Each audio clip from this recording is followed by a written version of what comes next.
26 јули 1963 година, 5 часот и 17 минути, земјотрес со јачина од 6,1 степен ги разбуди Скопјани. За само 20 секунди, градот препознатлив по својата архитектура и историја, беше срамнат речиси со земја. 1070 загинати, 3000 повредени, над 200.000 останати без покрив над глава. Помали потрес имаш уште 20 минути.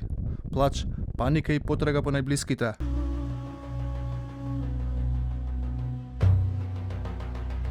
Првата помош пристигна од армијата и од сите републики на поранешна СФРЈ.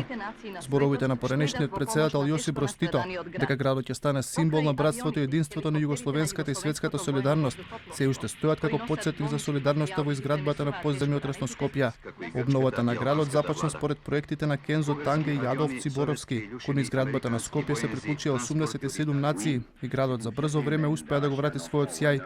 Скопје стана град символ на солидарноста. Скопје како феникс никнува и е еден символ на една голема светска солидарност, што веројатно се нема случајно во историјата на современата цивилизација, толку многу земји да се најдат во овој град, и тоа за нас представува и една обврска кон тие држави, и една обврска кон остатокот од светот. А токму поради ова, првиот човек на градот вели дека не сме да се дозволи Скопје 2014 да продолжи да го уништува она што останало неуништено во градот. Верува дека стандардите за градба пропишани по земјотресот во добар дел сега се почитуваат. Верувам дека во добар дел тие стандарди кои што се пропишани после земјотресот, а кои што се почитуваат во градбата, можам да кажам дека барем оние објекти кои што легално се влезени во постапка на градба, може да гарантираат сигурност за да не се повтори таква една катаклизма како што се десила 1963.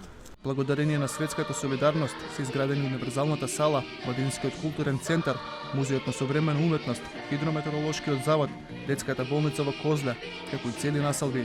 Денеска, единствено нешто што остана да сведочи за земјотресот се стрелките на големиот часовник кои се уште стојат на 5 часот и 17 минути и титовите зборови прикачени на остатоците од некогашната железничка станица.